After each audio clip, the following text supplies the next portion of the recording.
नमस्कार साथियों, 25 अक्टूबर से हमारे देश में गेहूं की बुआई स्टार्ट हो जाती है और अब वो समय आ चुका है।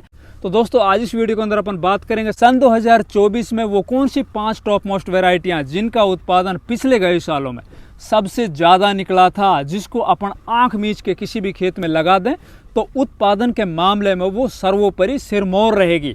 तो नमस्कार, मैं इंद्रपाल यादव और आप देख रहे हैं देश का सबसे विश्वसनीय फार्मिंग यूट्यूब चैनल देश की जान हमारे किसान। अगर अभी तक इस चैनल को सब्सक्राइब नहीं किया है तो प्लीज़ चैनल सब्सक्राइब कर लीजिए, साथ ही वीडियो को लाइक और दूसरे किसान भाइयों तक शेयर करना बिल्कुल मत भूलिए। चलिए सबसे पहले तो अपन बात कर लेते हैं भैया उन टॉप मोस्ट वैरायटियों के बारे में जो सन 2024 में सबसे ज़्यादा खेतों के अंदर बुआई होगी, सबसे ज़्यादा जिनका उत्पादन आगे चलकर निकलने वाला है, या फिर पिछले गए सालों में जिनका उत्पादन सबसे ज़्यादा किसान के खेतों के अंदर निकला था। उससे पहले मैं बताता हूँ भैया गेहूँ के उत्पादन के अंदर जहाँ पर वैरायटी का बहुत बड़ा योगदान होता है, वहीं पे दूसरा योगदान मौसम का होता है। अगर अनुकूल मौसम आपको मिल जाता है, सही बुआई आप सही समय के ऊपर कर लेते हो, तो आपको बढ़िया उत्पादन लेने से कोई नहीं रोक सकता। पिछले साल सन 2023 के अंदर किसानों ने बहुत जल्दी में, बहुत हड़बड़ाहट में, बहुत ज़्यादा आगे तक गेहूं की बुआई की थी। फिर उनको इसके परिणाम देखने को मिले। मौसम के अंदर बढ़ते हुए तापमान की वजह से, बाद में बहुत ज़्यादा ओस और कोहरा की वजह से पिछले साल किसानों ने बहुत ज़्यादा प्रॉब्लम फेस करनी पड़ी थी। तो सबसे पहले तो आपको दिमाग में ये रखना है कि भैया मौसम जब तक अनुकूल ना हो जाए तब तक हमें अपने खेत के अंदर बुआई नहीं करनी है। वैसे अगर एक सही और सफिशिएंट टाइम की बात करें अपन अगेती गेहूं की बुआई, क्योंकि सबसे पहले अपन बात करेंगे अगेती गेहूं की बुआई और अगेती वैरायटियों के बारे में। साल दर साल जिस तरह से हमारे मौसम के अंदर परिवर्तन होते जा रहे हैं, लगातार टेम्परेचर है वो बढ़ता चला जा रहा है, उसकी वजह से मेरे को लगता है कि 1 नवंबर से और 10 नवंबर के बीच का जो ये 10 दिन है ना, वो अगेती बुआई के लिए सबसे सफिशिएंट है, सबसे सही टाइम है। साथ ही आपको बेसल डोज के अंदर भैया संतुलित मात्रा में खाद लेने होंगे। खाद के अंदर आपको डीएपी भी चाहिएगा, लगभग 30 से 35 किलो। अगर आप एनपीके यूज़ कर रहे हो, क्योंकि इस टाइम के ऊपर डीएपी की बहुत ज़्यादा मारामारी, तो एनपीके आप लगभग 1.5 बोरी 1 एकड़ ज़मीन के अंदर 12, 32, 16 वाला जो आता है ना ग्रेड, वो आप ले सकते हो। या फिर अलग से आप डीएपी, पोटास, यूरिया इस तरह के यूज करने जा रहे हो तो डीएपी की जो मात्रा आपको रखनी है 30 से 35 किलो पर एकड़ के हिसाब से। इसके अंदर पोटास वो आपको रखना है लगभग 30 से 35 किलो। और रही बात यूरिया की, तो 20 किलो पर एकड़ के हिसाब से आप यूरिया भी ले सकते हो। इसके अंदर आप अगर हो सके तो भैया 3 किलो पर एकड़ के हिसाब से 80% या 90% वाला जो सल्फर आता है ना पाउडर फॉर्म में, वो ले सकते हो। या फिर बेंटोनाइट सल्फर है वो 10 किलो पर एकड़ के हिसाब से आप लेकर खेत के अंदर शुरुआती चरण में ही बुआई कर दीजिए बेसल डोज के अंदर, ताकि आगे चलकर जैसे हमारी फसल जर्मिनेट हो तो अगला जो पहली सिंचाई होगी ना 20 से 22-25 दिनों के अंदर, तब तक हमारी फसल अच्छे से गबरू हो, नीचे से उसकी जो जड़ें हैं ना वो ज़मीन के अंदर अच्छे से चली जाएं और पौधा है ना वो शुरुआती चरण से अच्छे स्ट्रक्चर के साथ खड़ा हो जाए। तो ये तो कुछ ऐसे फैक्टर हुए जिनकी बदौलत आप गेहूँ का बढ़िया उत्पादन ले सकते हो। अब बात करते हैं गेहूँ की वो टॉप मोस्ट 5 वेराइटियाँ जिनका उत्पादन पिछले कई सालों के अंदर ज़बरदस्त से ज़बरदस्त देखने को मिला था। तो भैया इनको हम 3 पार्ट के अंदर बांटेंगे। पहले बात करेंगे अगेती गेहूं की। अगर आप बुआई करने जा रहे हो 1 नवंबर से लेकर 10 नवंबर के बीच में, तो उनमें आप 4-5 वैरायटी जो अभी मैं आपको बताने जा रहा हूँ, इनमें से कोई भी वैरायटी लेके अपने खेत के अंदर लगा देना, कोई इनका तोड़ नहीं है भैया। इनमें से पहले नंबर के ऊपर मैं रखूंगा DBW 303 वैरायटी। अब ये वैरायटी है ना भैया पिछले 3-4 सालों के अंदर टॉप ट्रेंडिंग वैरायटियों के अंदर रही है। ज़बरदस्त उत्पादन भी दिया है, खाने के अंदर भी बहुत ही गजब की वैरायटी है। और जिस यूनिवर्सिटी ने इस वैरायटी को डेवलप किया है, वहाँ के वैज्ञानिकों का मानना है कि भैया ये वैरायटी है ना दूसरी वैरायटी की तुलना में ज़्यादा उत्पादन देती है, लेकिन इसके पीछे टर्म्स एंड कंडीशन अप्लाई है। इसके अंदर आपको दूसरी वैरायटी की तुलना में 1.5 गुना ज़्यादा खाद देने होंगे। वो आपको बेसल डोज में भी देने होंगे, पहली सिंचाई के ऊपर और दूसरी सिंचाई के ऊपर भी देने होंगे। और साथ ही इसके अंदर 2 PGR की स्प्रे भी करनी पड़ेगी, ताकि इसकी जो हाइट है वो ज़्यादा ना बढ़ सके।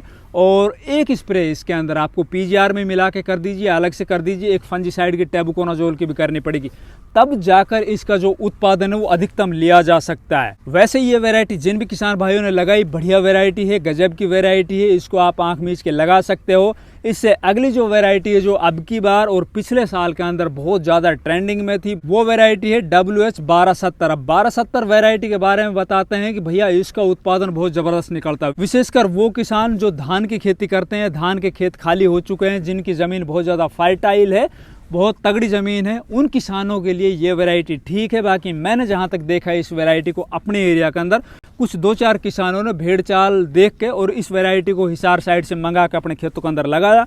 मेरे को इस वैरायटी के अंदर ऐसा कुछ नहीं लगा कि इस वैरायटी का उत्पादन दूसरी वैरायटी की तुलना में ज़्यादा निकल सकता है।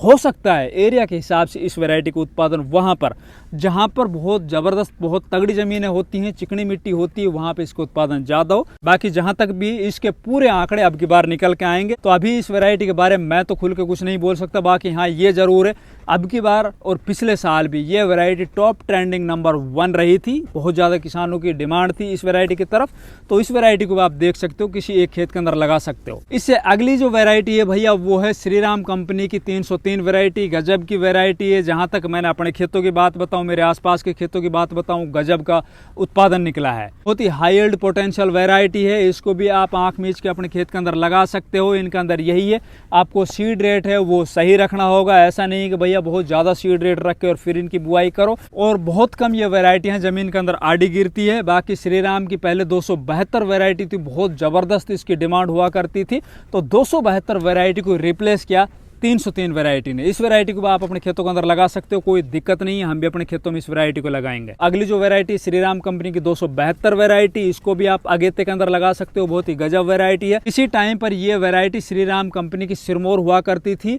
पूरे देश के अंदर सबसे ज़्यादा डिमांडेबल वैरायटी थी, सबसे ज़्यादा ट्रेंडिंग वैरायटी थी, लेकिन इसको रिप्लेस किया 303 वैरायटी ने आके।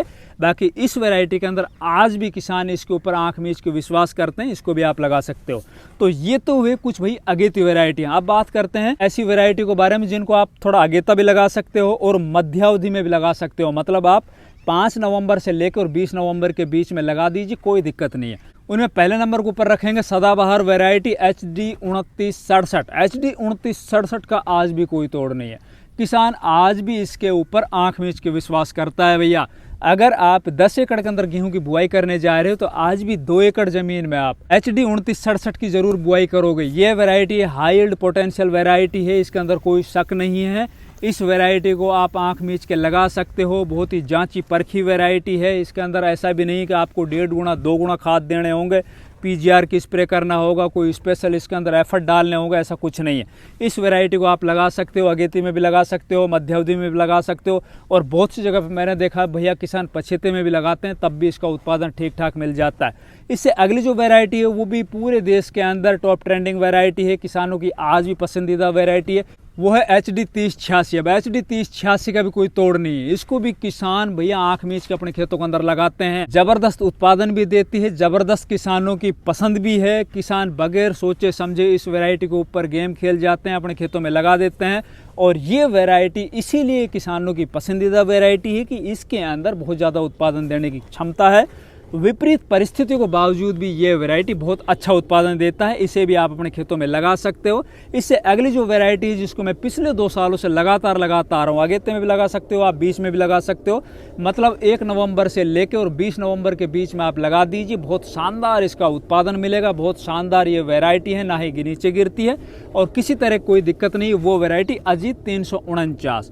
इस वैरायटी को मैंने पिछले 2 सालों से अपने खेतों के अंदर लगाता आ रहा हूँ भैया, बहुत गजब वैरायटी है। मेरे अगर ओपिनियन मानो तो इस वैरायटी को मैं आंख मीच के किसी भी खेत में लगा दूं, किसी तरह कोई प्रॉब्लम नहीं होती। जो भी किसानों ने इस वैरायटी को पिछले साल लगाया होगा उनसे आप पूछ लीजिए, बहुत शानदार वैरायटी आप लगा सकते हो। इससे अगली जो वैरायटी वो है भैया महिको कंपनी की गोल वैरायटी। अब ये वैरायटी आप अगेता लगाओ, थोड़ा पीछे लगाओ, कोई दिक्कत नहीं है। ये वैरायटी दूसरी वैरायटी से 10 दिन पहले पकती है। अगर एक साथ आप चाहे DBW लगाओ या फिर आप WH वाली जो वैरायटी 1270 ये लगा लो या 2967 लगाओ, कोई भी वैरायटी लगाओ, इनके साथ अगर आप ये महिको कंपनी के गोल लगाते हो तो मेरा मानना है, जहाँ तक मेरा एक्सपीरियंस है, मैंने अपने खेतों में लगा के देखी, ये वैरायटी 10 दिन पहले पककर तैयार हो जाती है भैया। तो ये हुई कुछ मध्यम अवधि की वैरायटियाँ, चाहे इनको आप अगेते में लगाओ या थोड़ा सा आप इसको बीच के दिनों में लगाओ। अब बात करते हैं कुछ पछेती वैरायटियों के बारे में। तो पछेती वैरायटी में पहले नंबर के ऊपर पूरे देश के किसानों की पहली पसंद, जिसका आज तक कोई रिप्लेसमेंट नहीं मिला, जिसका आज तक कोई तोड़ नहीं मिला, किसान आंख मीच के जिस पर विश्वास करते हैं, सबसे ज़्यादा उत्पादन देने में पहले नंबर के ऊपर, वो वैरायटी है HD 2851। इस वैरायटी का आज तक कोई रिप्लेस नहीं मिला है। किसी भी वैरायटी ने इसको आज तक रिप्लेस कर ही नहीं पाई है। इसको आप 15 नवंबर के बाद लगा दो, पछेता लगा दो, कभी भी लगा दो इस वैरायटी को भैया, इस वैरायटी का कोई तोड़ नहीं है। बस इसके अंदर एक कमी है, इसमें आपको एक स्प्रे करनी होगी फंजीसाइड की, क्योंकि इसके अंदर थोड़ा जो ये पीला रतवा वाली प्रॉब्लम है ना वो आ जाती है। दूसरा, इस वैरायटी की जो हाइट है ना ज़्यादा नहीं होती है। अब ज़्यादा हाइट ना होने के कारण ये वैरायटी गिरती नहीं है। अगर आप तगड़े खेत में भी इसको लगा लेते हो, धान वाड़ों में, हल्के खेत में भी आप लगा लेते हो, मीडियम दिनों में भी लगाओ, पछेते में भी लगाओ, तो भी ये वैरायटी ज़बरदस्त उत्पादन देती। इस वैरायटी की थोड़ी सीड रेट है, आपको थोड़ा बढ़ा के रखना होगा, क्योंकि इस वैरायटी में जहाँ तक मैंने देखा है इतना ज़्यादा फुटान नहीं होता है। चूँकि ये पछेती वैरायटी है तो पछेती वैरायटियों के अंदर आपको थोड़ा सीड रेट, चाहे कोई भी वैरायटी आप लगाने जा रहे हो, उनको थोड़ा बढ़ा के रखिए। बाकी पछेती वैरायटियों में पहले नंबर पे अगर कोई वैरायटी है तो वो है 2851। इसको आप आँख मीच के किसी भी खेत में लगा लेना, कोई दिक्कत नहीं है भैया। इससे अगली जो पछेती वैरायटी है वो श्री राम कंपनी की 252 वैरायटी है। इस वैरायटी को आप पछेते में लगा सकते हो, बहुत ही शानदार रेस्पॉन्स आपको देखने को मिलेगा। इससे अगली जो पछेती वैरायटी है वो है भैया PBW 373। ये वैरायटी हम आज नहीं, आज से 10 साल पहले लगाते थे।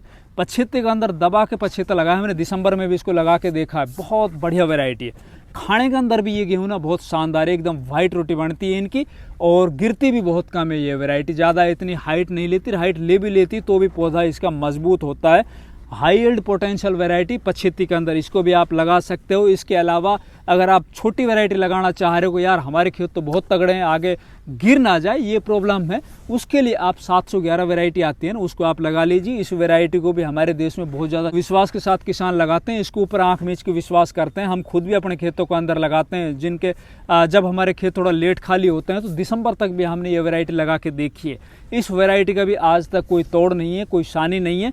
तो ये कुछ वैरायटियाँ हैं भैया, इनको आप अगेते में, बीच के दिनों में, मतलब मध्यावधि में और पछेती में आप लगा सकते हो। और इस तरह से आप अपने खेत की तैयारी करके और इस टाइम के ऊपर अगर आप गेहूं की बुआई करोगे तो आपको बढ़िया उत्पादन लेने से कोई नहीं रोक सकता। हमारी वीडियो अच्छे लगे वीडियो को लाइक कीजिए, ज़्यादा से ज़्यादा वीडियो को दूसरे किसान भाइयों तक शेयर कीजिए। चैनल सब्सक्राइब नहीं किया तो प्लीज़ चैनल भी सब्सक्राइब कीजिए। धन्यवाद।